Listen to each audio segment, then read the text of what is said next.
Ngopi skuy.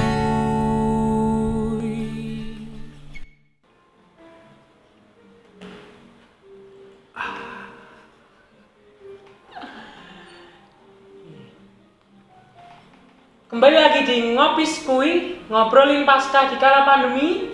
Skuy. Asik. Bapak Ibu Saudara jemaat dan simpatisan GKI Taman Majapahit, kembali lagi kita bertemu di Ngopi Skuy. Ini episode yang ketiga dan pada saat ini aku tidak sendirian lagi Bapak Ibu ya. Aku masih bersama dengan narasumber atau pembicara yang luar biasa yang sudah ada di sampingku. Wah, ada bapak dan ibu. Kalau kemarin bapak-bapak, ibu-ibu, sekarang kita campur gitu ya. Bapak dan ibu. Sebelum kita masuk lebih dalam ngobrol, mungkin kita perkenalan dulu untuk bapak dan ibu pembicara Ngopi Skuy pada saat ini. Dipersilakan dari Bu Amal, ibu yang cantik jelita di Sini. Iya.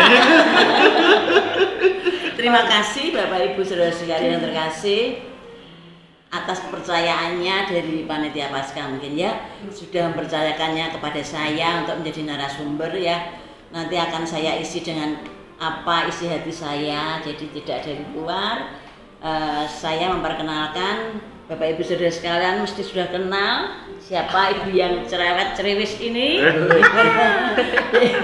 Ibu Amaluddin yang bertempat tinggal di Mahesa, dan wilayah kami di GKI Taman Majapahit adalah di wilayah Betania.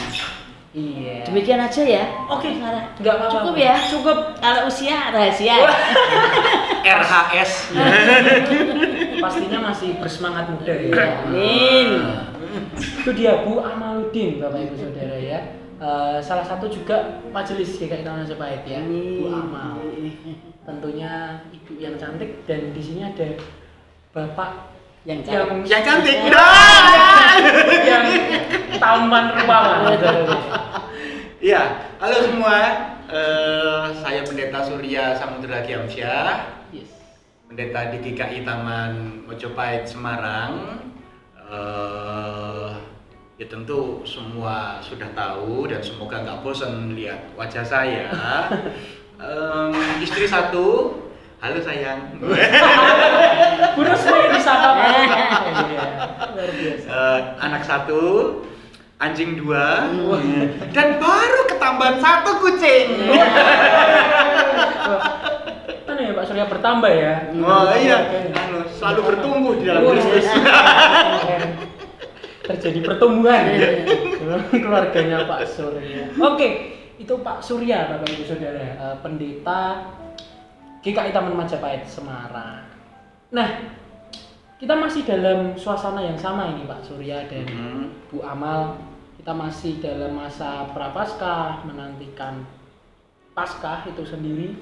Dan kemarin kita sudah ngobrolin tentang puasa bersama Pak Surya dan Pak Andoko. Terus kita juga kemarin sempat ngobrolin tentang bertobat sama Bu Rusmi, sama sayangnya Pak Surya tadi ya. Kita sudah ngobrolin tentang bertobat, dan saat ini kita tuh mau ngobrolin tentang Paskahnya itu sendiri. Wah, kan kita menyongsong Paskah itu ya. Dan mungkin pertanyaan sederhana nih Pak Surya dan Bu Amal di awal. Orang-orang tuh masih atau bahkan mungkin jemaat kita atau jemaat GKI Taman Majapahit juga masih bingung kadang-kadang Paskah itu pakai huruf H atau enggak gitu ya. Wah, sederhana banget ya, maksudnya pakai H atau enggak. Tapi kadang-kadang orang masih mau buat judul aja pakai H atau enggak. Bahkan tadi editor Paskah Pak Surya barusan tanya, Paskah itu pakai H atau enggak gitu ya. Yang bener tuh mana gitu ya. Dan mungkin aku mau tanya dulu ke Bu Amal deh. Paskah itu sebenarnya pakai H atau enggak sih Bu? Oke Mas Farel, kalau ini menurut saya loh ya, menurut saya. Nanti editing terakhir di Pak Surya.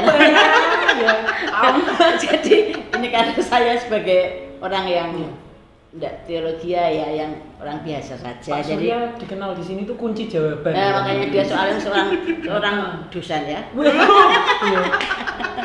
Jadi begini, menurut saya kebetulan juga kemarin tuh juga membaca beberapa artikel tuh. Yang benar menurut saya loh Nira ya, itu pasca tanpa H. Oh iya. Kalau saya, nah, memang kalau orang Indonesia, lidah orang Indonesia, lidah wong Jawa itu ya, itu kadang-kadang kalau belakangnya A itu ketambahan H. Contoh soal ya, sepeda gitu ya. Orang Eropa gitulah.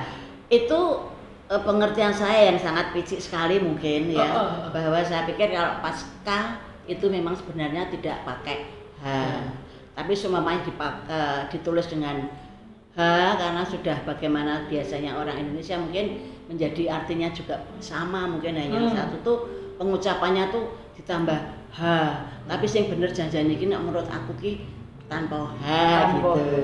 Lah mungkin Pak Surya bisa meluruskan pendapat saya yang mungkin kurang lurus ini biar jemaat bisa lebih mantep yang bener ki piye gitu. Monggo Pak Surya.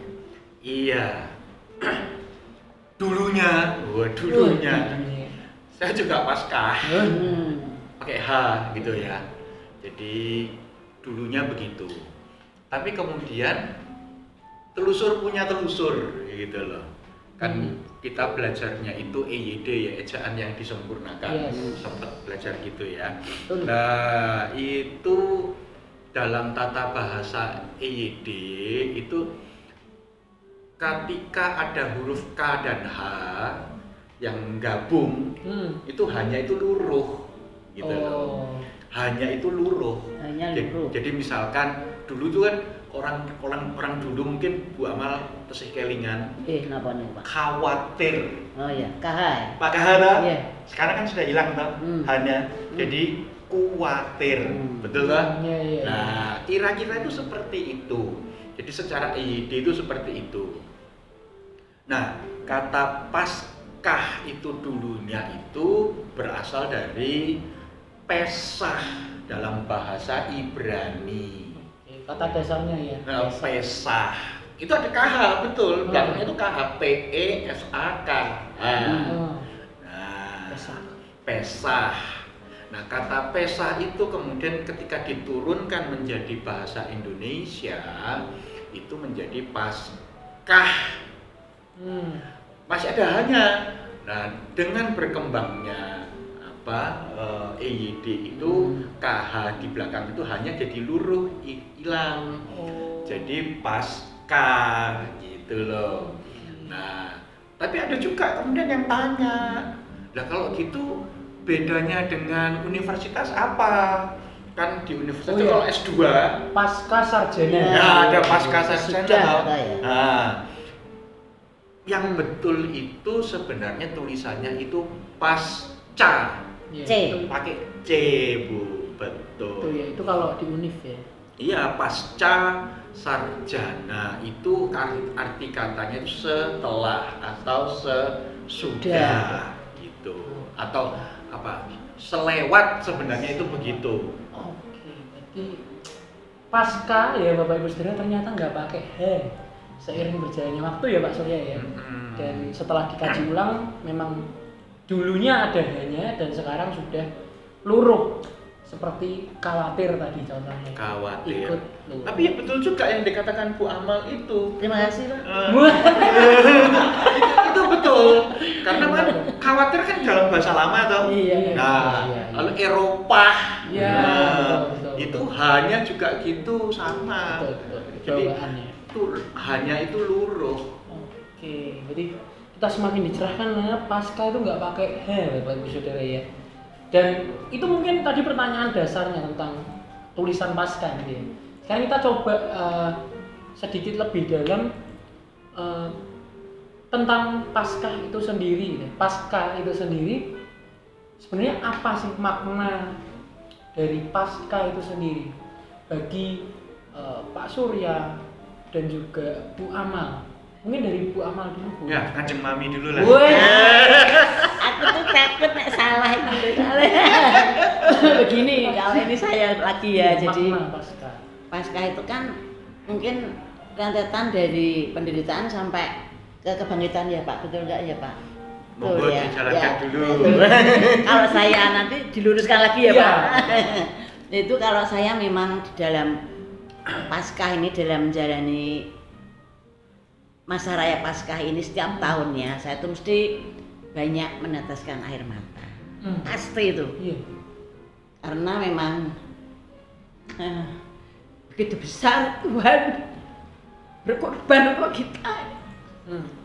Berkorban untuk kita begitu besar sekali dengan penderitaannya di kayu salib untuk menebus kita yang berdosa. Iya. Jadi dengan Paskah ini saya ingin membalas yang sudah Tuhan berikan begitu besar kepada kita. Bagaimana kita membalas Dia. Jadi memang Paskah adalah berarti banget bagi saya bisa diampuni dosanya, diselamatkan melalui penderitaan Tuhan Yesus. Dan kita juga akan sukacita juga nantinya kalau memang 3 hari kemudian Tuhan toh tetap bisa mengalahkan maut, bangkit dari antara orang mati. Itu Pak Surya Dewara dari saya. Iya, nggak apa-apa Bu Ama. Jadi diselamatkan, momen dimana diselamatkan dengan pengorbanan Yesus di kayu salib gitu ya. Kalau Paskah bagi Bu Ama, bahkan sampai Bu Ama setiap Paskah menangis dan tersentuh gitu ya Bu Ama, karena menghayati Paskah. Oke. Itu kalau dari Bu Ama, kalau dari Pak Surya. Iya. Saya menyampaikannya yang teori dulu gitu ya. Boleh Pak Surya. Boleh ya teori dulu ya. Oh iya boleh. Dan kalau teori itu berarti berangkatnya dari perjanjian lama dulu. Iya. Bagi umat Israel dalam masa-masa perjanjian lama, Paskah itu memang dimulai dari karya Allah dalam melepaskan bangsa Israel itu dari perbudakan bangsa Mesir. Nah, itu rentetannya itu panjang. Ya. Rentetannya itu panjang kalau seperti itu. Nah, begitu bangsa Israel harus memasuki tulah terakhir gitu ya. Kelingan Nara, apa tulah terakhir? Sebentar.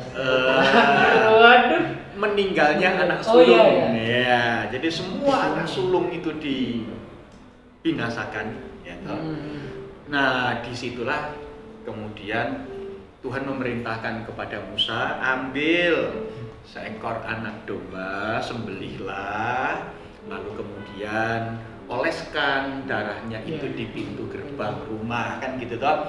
Dan kalau nanti ada malaikat yang lewat, ya, maka engkau dan seisi rumahmu itu akan dilewati, diselamatkan, gitu ya, terlewati. Nah, Paskah itu sendiri sebenarnya artinya dilewati, Bu, gitu loh, dilewati memang, sehingga ya di rumah itu tidak terjadi kematian. Karena ada darahnya itu. Iya. Nah, itu digenapi ya. Jadi kata yang dipakai digenapi dalam perjanjian baru, dan itu sebabnya Tuhan Yesus itu juga disebut sebagai anak domba Allah. Ya, jadi ketika Tuhan Yesus itu disalibkan, nah di situ dikatakan darah anak domba Allah. Itu Tuhan Yesus sendiri itu dicurahkan. Sehingga kalau orang berkata Paskah itu bukannya di hari Minggunya, hari Jumatnya apa? Saya mau katakan betul, puncak perayaannya itu memang pada hari Minggu. Tetapi itu sebabnya saya selalu ingatkan kepada panitia-panitia di GKI Taman Majapahit tiap tahun, ini masa raya Paskah, karena bukan hanya satu hari minggunya itu toh, tapi kita mengawali dari Rabu Abu, masa puasa, ya toh, lalu masa minggu-minggu prapaskah, baru kemudian masuk ke minggu Palmarum yang juga masuk pada itu hari yang sama dengan Minggu Sengsara, Kamis Putih, Jumat Agung, Sabtu Sunyi, Minggu Paskah. Lalu kemudian sebenarnya masih lanjut lagi Paskah pertama, Paskah kedua. Lalu sampai pada kenaikan Tuhan Yesus. Itu sebenarnya masih masa Paskah, masa raya Paskah masih itu. Setelah kenaikan Tuhan Yesus itu selalu jatuh pada hari Kamis, itu selalu itu. Lalu masuk kepada yang namanya doa novena. Seperti Katolik. Doa novena. Nah, Bu Amal betul. Ada yang mengatakan seperti Katolik. Sebenarnya bukan seperti Katolik lebih tepatnya, tetapi Katolik itu yang memelihara. Dan satu lagi, teman-teman di gereja Pentakosta. Teman-teman gereja Pentakosta itu setelah kenaikan sampai kepada Pentakosta, setiap malam melakukan doa puasa. Puasa. Nah, dan itu jumlahnya kan 9 malam, 10 hari 9 malam. Ya toh? Nah, novena itu artinya 9. Sehingga kalau kita dengar ya toh, sejarah kalender ya, bulan November itu bulan ke-9 sebenarnya. Oh iya, tapi sekarang jadi 11. Tahu enggak kenapa? Kenapa Mas? Ketambahan 2 nama kaisar di tengah-tengahnya, Juli dan Agustus. Gitu ya. Makanya Oktober itu mestinya kan bulan ke-10. Karena Oktober kan mestinya bulan ke-8. Nah, sekarang jadi bulan ke-10. Ingat enggak kalau gurita itu dalam bahasa Latinnya apa? Octopus. Karena apa? Ininya 8, ya toh? Mestinya Oktober itu bulan ke-8, tapi ditambahi sama satu namanya Kaisar Julius Caesar. Itu dia masuk di bulan ke-7. Lalu Kaisar Agustus seperti yang tercantum di Injil Lukas itu masuk di bulan ke-8. Jadi nambahi gitu loh. Mestinya November itu 9 gitu. Iya. Ternyata nyambung ke kalender juga. Oh iya. Sejarah itu luar biasa juga ya. Oke, berarti Paskah itu tadi juga diingatin Pak Surya bahwa itu masa raya Paskah. Mulai dari Rabu Abu sampai Pentakosta. Mestinya itu begitu. Oke, itu ya tadi tentang makna Paskah. Nah, yang teori. Oh iya, itu baru teori. Bisa dilanjut akhirnya. Nah, yang secara pribadi gitu ya, saya pribadi setidaknya ada 2 hal, ya, 2 hal yang selalu saya ingat, yang selalu saya kenang gitu ya, selalu saya hayati gitu. Yang pertama, betul, persis maklek dengan Kanjeng Mami. Bukan hanya penghayatannya dan bukan hanya bajunya, podo-podo apa. Orang kencanan loh ya pada. Nggak janjian, tiba-tiba menjugut loh ya podo abangnya. Ngopisku ini menyatukan hati. Pembicara dan podcast. Nah, yang pertama itu selalu di dalam masa-masa pra-Paskah, Paskah, dan sampai masa Pentakosta kita kan setidak-tidaknya melakukan 2 atau 3 kali perjamuan kudus ya. Nah, dalam formulir perjamuan kudus kan juga dikatakan dalam perjamuan kudus ini kita mengingat dan merayakan apa gitu toh. Nah, betul merayakan kematian Kristus, kebangkitan Kristus. Dalam arti apa? Itu pengorbanan Kristus di kayu salib untuk saya, untuk kita semua yang ada di tempat ini, dan untuk Bapak Ibu semua, Ibu Bapak, anggota jemaat dan simpatisan semua. Dalam arti itu sebabnya saya selalu mengingatkan ketika angkat roti, angkat cawan, marilah kita mengingat dan percaya bahwa tubuh Kristus atau darah Kristus telah dipecahkan atau telah dicurahkan atau telah diserahkan gitu ya untuk keselamatan dunia. Jadi memang itu yang saya hayati. Jadi memang ya siapa sih saya ini, tidak ada apa-apanya, tapi darah yang mulia itu tercurah untuk saya dan untuk dunia ini. Itu yang pertama. Tetapi juga yang kedua, melalui perjamuan kudus terutama ya, itu kita kan juga dalam formulir liturgis itu kan juga dikatakan dengan perjamuan kudus ini atau dengan makan roti dan minum air anggur ini kita memberitakan kematian dan kebangkitan Kristus sampai Ia datang kembali. Gitu? Nah itu berarti panggilan bagi saya dalam memperingati Paskah ini untuk memberitakan Kristus kembali diingatkan, kembali diteguhkan. Saya ini saksi, saya ini saksi Kristus. Jadi apa yang Tuhan Yesus sudah kerjakan di dalam kehidupan saya dan melalui kehidupan saya, itu yang harus saya bagikan kepada orang-orang yang ada di sekitar saya, supaya orang bisa melihat, mengalami, merasakan Tuhan Yesus yang hidup dalam hidup saya. Oke. Kitab terbuka gitu ya. Kitab terbuka. Bahasanya nih hari ini banyak istilah-istilah ya. Kanjeng Mamun, kitab terbuka. Jadi makna bagi Pak Surya itu juga pengorbanan Kristus di kayu salib juga menyelamatkan manusia, dan juga tadi diingatkan bahwa kita itu hanya saksi gitu ya. Betul. Dan kitalah yang membagikan tentang apa yang sudah Kristus lakukan bagi umat manusia. Oke, itu tadi dari makna Paskah gitu ya bagi Pak Surya dan juga Bu Amal. Mungkin aku tergelitik juga tentang Paskah ini ketawa dong kalau tergelitik. Oh iya, tergelitik ya. Saya kok kena jadi ya.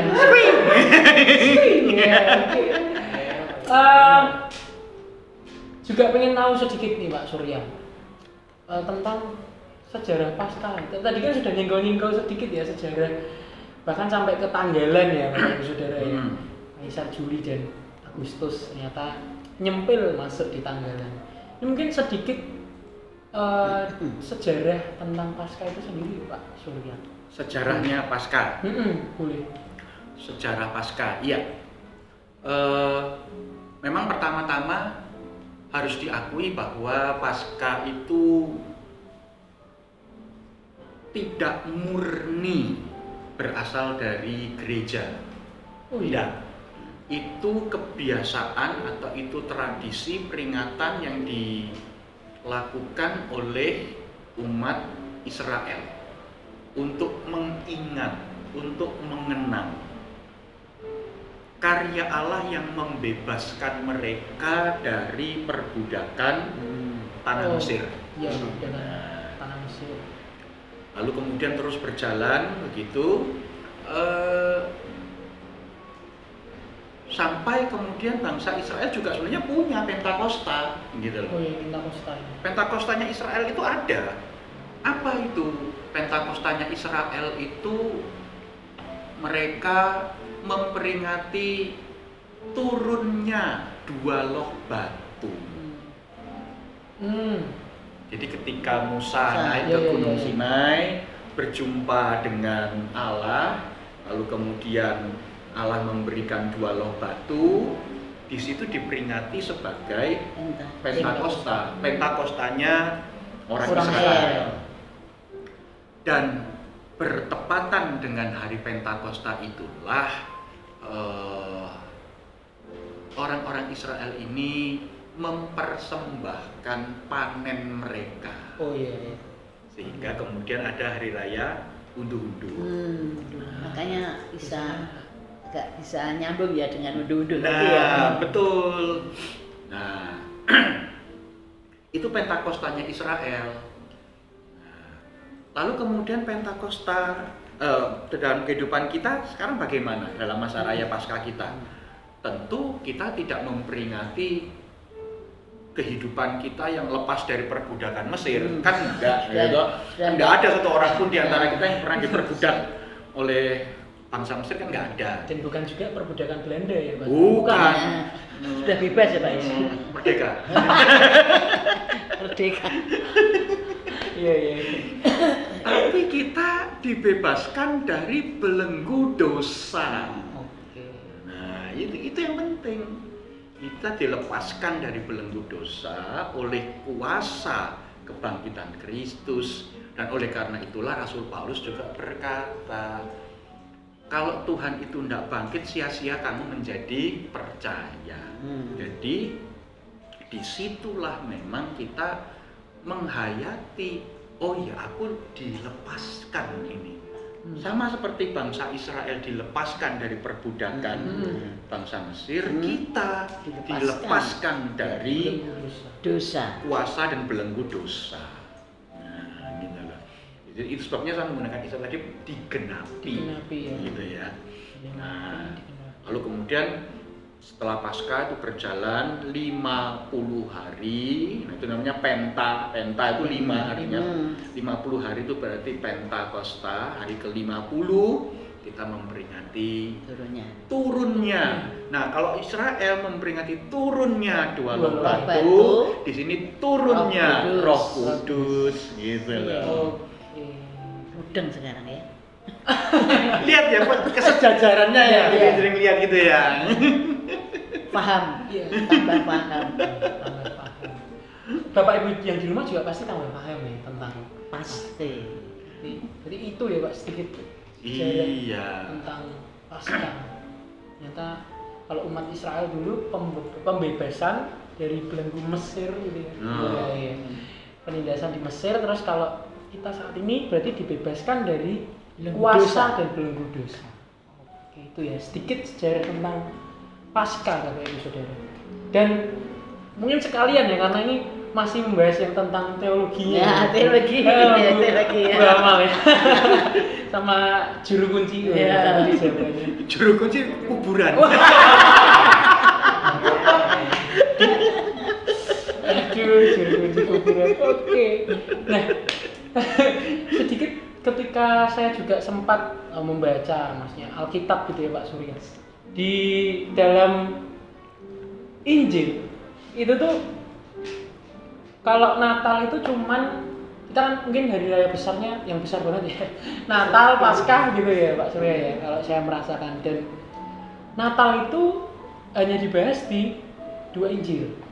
Sementara Paskah itu ada di keempat-empatnya Pak Surya. Ini sebenarnya kenapa kok bisa kayak gitu? Apakah ada penyebab? Ya pasti ada penyebabnya. Apa dasarnya? Ya, apa dasarnya Pak Surya kok sampai gitu? Iya.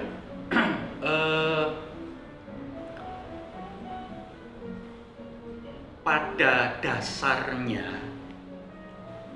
yang lebih penting itu sebenarnya adalah karya pendamaiannya. Jadi itu yang mau dipersaksikan oleh keempat Injil.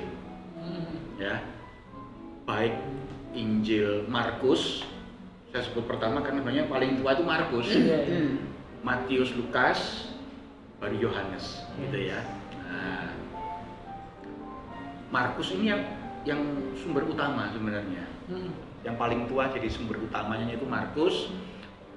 Penulis Injil Matius dan Lukas itu membaca Markus dan mengembangkan tulisannya. Jadi kalau melihat runtutannya itu dulu. Ya. Nah, Yohanes sebagai saksi karena dia murid Tuhan Yesus sendiri. Nah, Injil Markus intinya mau memperlihatkan, memberitakan karya Tuhan Yesus kepada jemaat mula-mula. Oke. Itu intinya begitu. Itu Markus ya. Markus. Nah, Matius itu ditulis kepada orang-orang Kristen yang berlatar belakang Yahudi. Oke. Nah, bagi orang Yahudi, bibit bebet bobot itu penting banget. Nah, gitu loh. Itu sebabnya kemudian perlu dijelaskan silsilahnya. Oh. Itu sebabnya Matius itu dimulai dengan silsilah.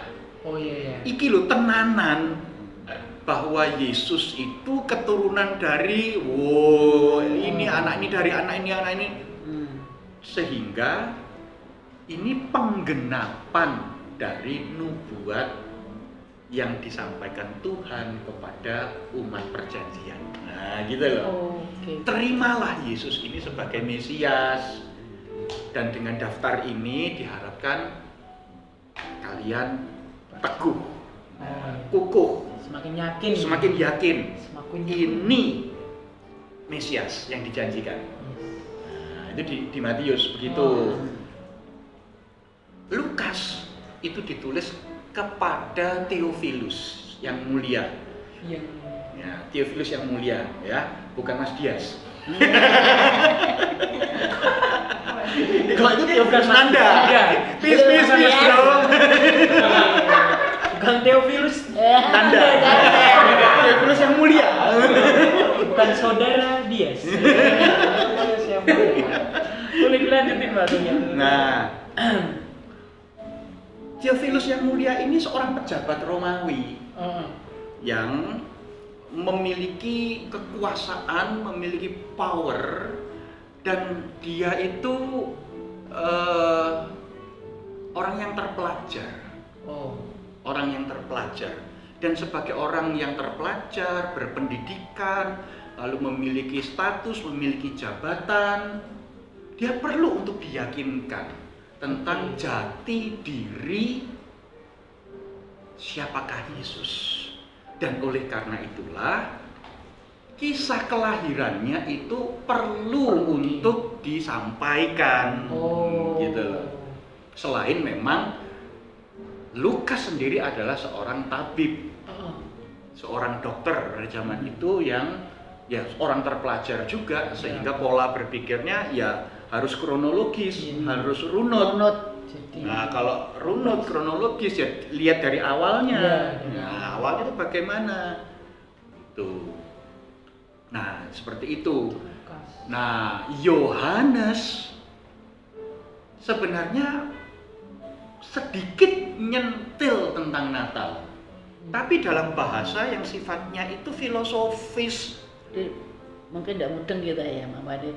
Masuk ke Yohanes ini ya. Nah, rotok susah. Nah, oleh karena itulah Yohanes menggunakan kalimat yang apa? Kalau kita baca itu Yohanes 1 ayat 1 gitu ya. Pada mulanya adalah firman. Firman itu bersama-sama dengan Allah dan firman itu adalah Allah. Lalu dilanjutkan pada ayat 14, firman itu telah menjadi manusia. Lah kan Natal. Iya. Tapi tidak menceritakan kisahnya. Tapi menceritakan intinya. Langsung masuk ke sana.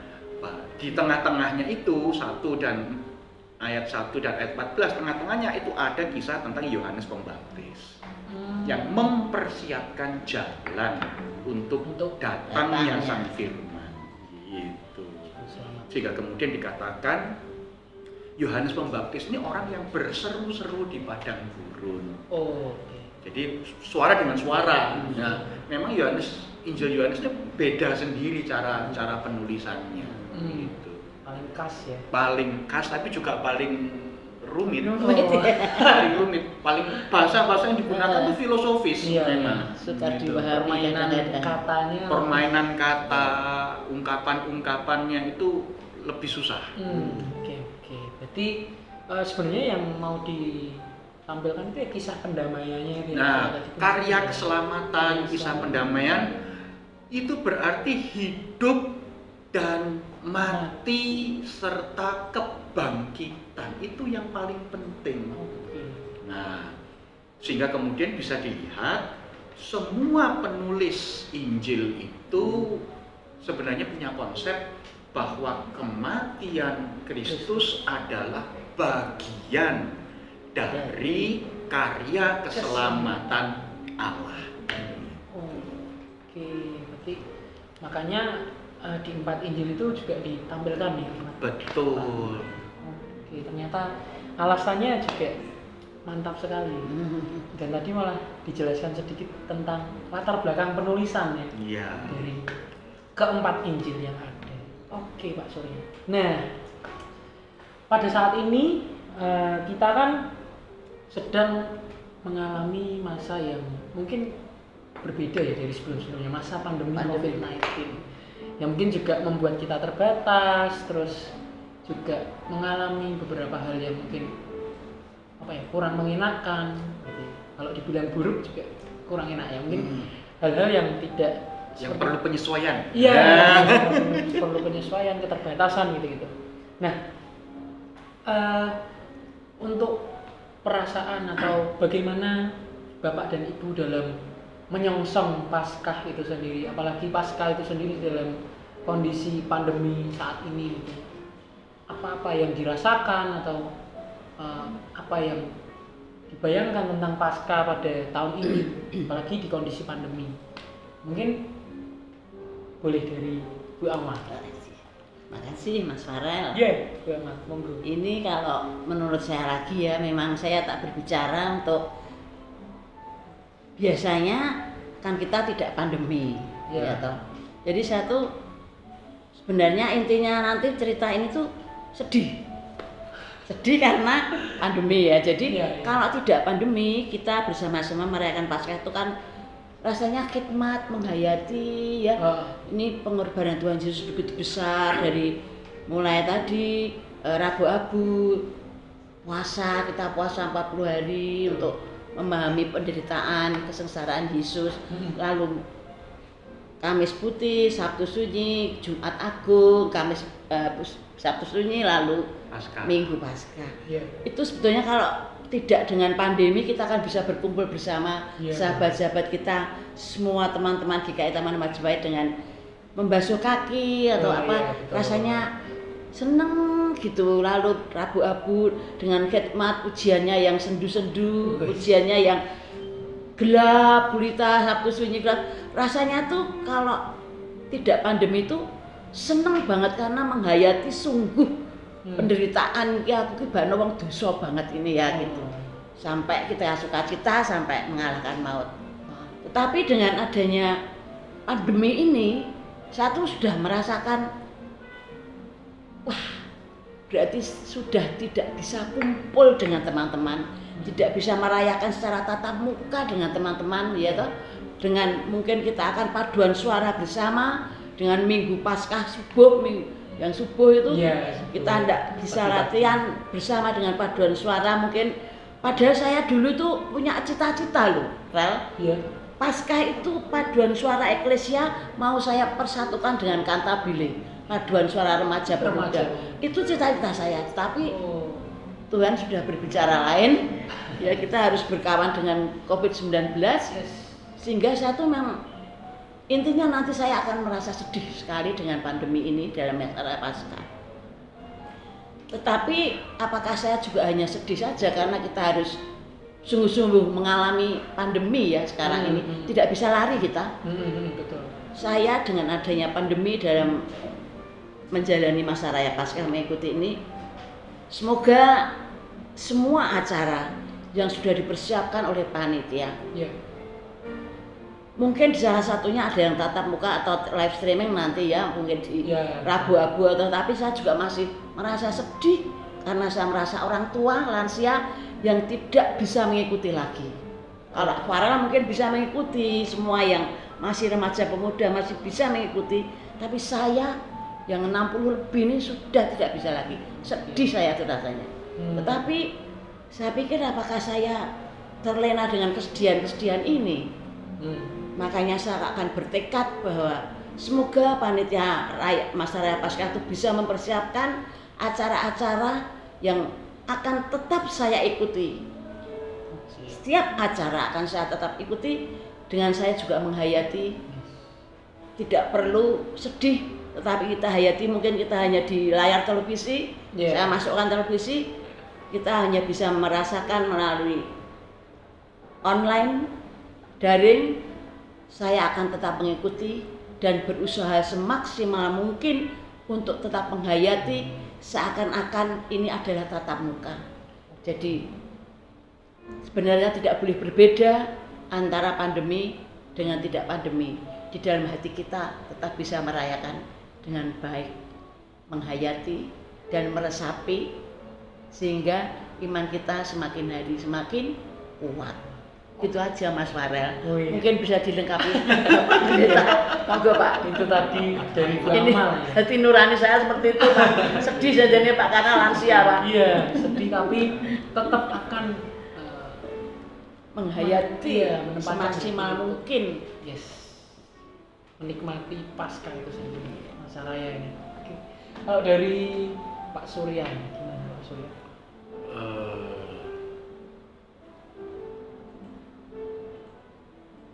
Berkaitan dengan COVID ya. Iya. Iya. Ini jadi agak sedih Iya. ketika ngobrol COVID ini jadi agak Ngomong sedih. COVID itu lebih enak ngopi daripada COVID. Kayak Naik dan jahe Pak. Oh, ya. COVID. Iya.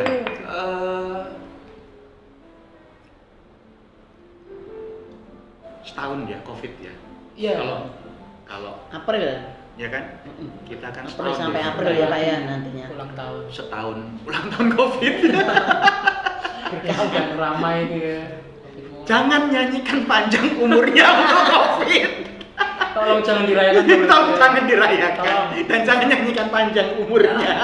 Kalau bisa didoakan cepat hilang. Iya. Kalau ada tombol skip aja. Skip aja. Iya.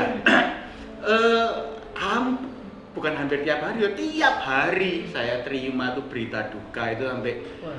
aduh rasanya ya entahkah itu di Instagram, entahkah itu di Facebook gitu ya. Tiap hari terima berita duka, entahkah itu rekan pendeta, entahkah itu sahabat, entahkah itu kerabat gitu ya. Tetapi ya saya salut dengan Kanjeng Mami gitu Kanjeng ya. Mami. Atau nomor malih Pak. Di dalam duka cita, kesedihan itu mencoba untuk bangkit gitu Yes. ya. Dan memang sebenarnya itu spirit, itu semangat Paskah gitu. Di dalam duka cita ada pengharapan. Ada. Dan itu yang dipersaksikan di semua Injil. Semua murid berduka cita. Ya. Itu kehilangan guru, kehilangan orang yang dicintai, dikasihi, dihormati, dijunjung tinggi, gitu ya. Kehilangan pengharapan, bahkan kalau kita baca Lukas pasal 24 itu perjalanan ke Emmaus, dua orang murid Tuhan Ya. Yesus bersama-sama ke Emmaus. Tidak mengerti. Itu kota Emmaus itu tidak ada loh. Coba cari di Alkitab, tidak ada kota Emmaus itu. Itu apa ya? Cara penulis Injil Lukas itu untuk menggambarkan bahwa perjalanan dalam duka cita itu kesia-siaan. Oh. Mau ngomong itu sebenarnya. Oh, jadi kedukacitaan itu kesia-siaan. Di dalam kebangkitan Kristus, duka cita, kehilangan itu kesia-siaan. Itu perjumpaan dengan Kristus yang hidup itu membawa semangat sehingga mereka berbalik 180 derajat kembali ke Yerusalem. Iya. Nah, jadi perputaran 180 derajat itu harus terjadi di dalam masa Paskah. Dalam arti bukan harus terjadi panggilan, lebih tepatnya panggilan untuk Berbalik. iya berbalik. Jadi cukup dengan rasa duka cita dan kehilangan, berbaliklah kepada Allah Yes. yang adalah kehidupan. Bahkan Yesus itu sudah menang atas maut. Jangan berlama-lama bersedih gitu. Betul, tapi tetap harus bersedih. Jangan berlama-lama. Iya. Karena tidak ada sukacita yang besar tanpa didahului dukacita yang mendalam. Itu tidak ada. Betul. Gitu loh. Iya. Sehingga dukacita yang mendalam itu bagian sebenarnya dari kehidupan iman, dinamika iman seseorang. Iya. Termasuk kebimbangan, keraguan-raguan. Enggak apa-apa. Enggak apa-apa itu. Tapi jangan stop di situ. Jangan mandek di situ. Lalu seperti Yudas kemudian penyesalan tapi tanpa pertobatan, bunuh diri kemudian. Iya toh. Tetapi ada seperti Petrus penyesalan tetapi bangkit bersama dengan Kristus yang bangkit. Nah, itu yang menjadi kerinduan di dalam hati saya. Berduka cita dalam masa Covid, ya harus. Tetapi kuasa kebangkitan Kristus itu membangkitkan dan membuat kita mengarahkan hati kepada Allah kehidupan. Dia pemilik kehidupan. Dan itu juga kita diingatkan toh, kematian itu kan bagian dari kehidupan. Bagian dari pasti akan dihadapkan.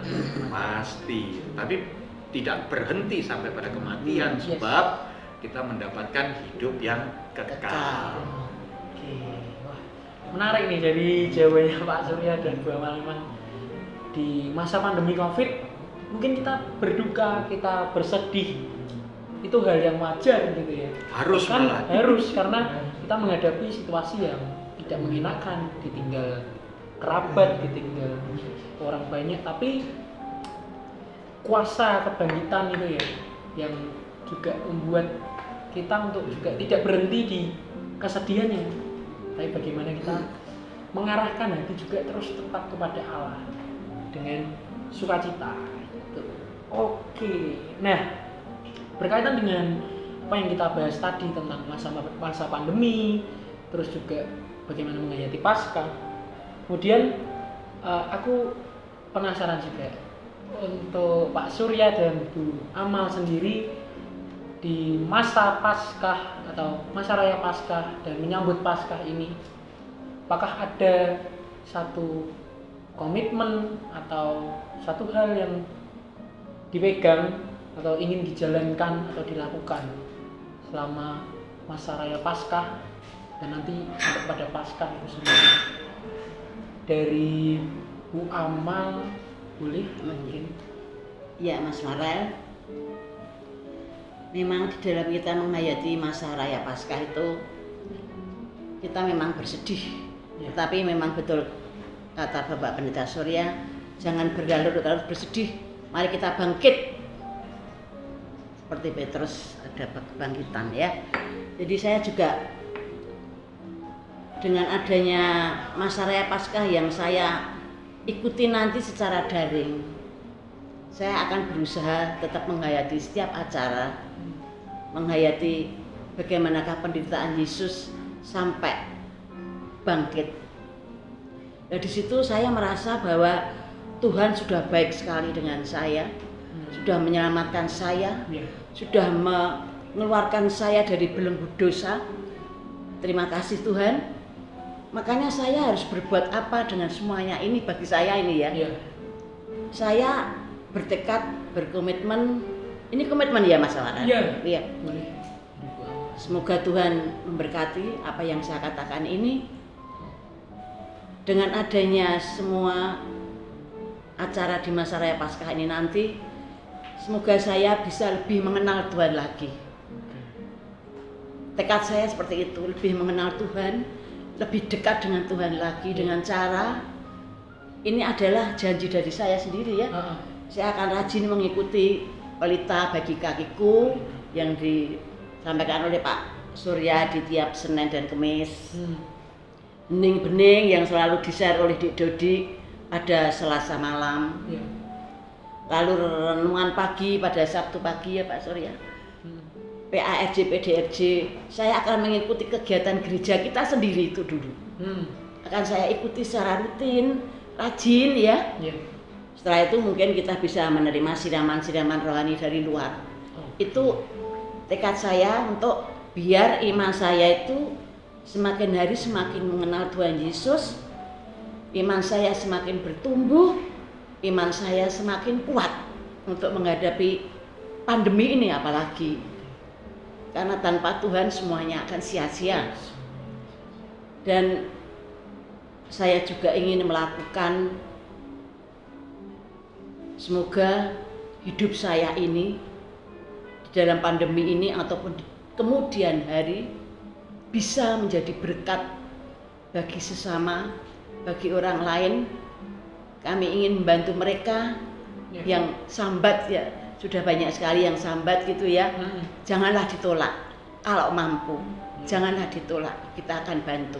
Jadi itu apa yang akan saya lakukan? Saya akan peduli dengan orang lain. Semoga hidup saya semakin hari semakin bisa menjadi berkat bagi sesama. Itu Mas Farel. Iya. Luar biasa ya.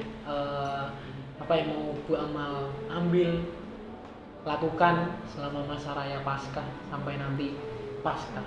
Kalau dari Pak Surya nih, Pak Surya, boleh di-sharingkan Pak Surya? Iya, saya pribadi sih berpikirnya ya komitmen di masa raya Paskah ini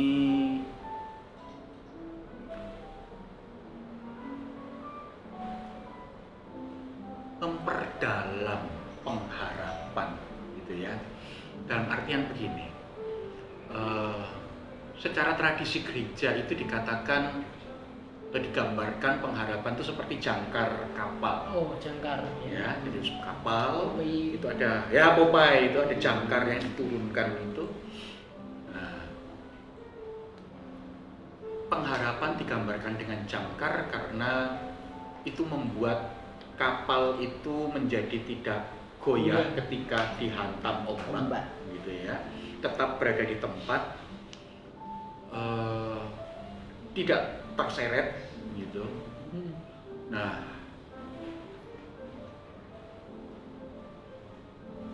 panggilan untuk hidup sebagai pelayan Kristus itu harus juga semakin diperteguh di sana, begitu.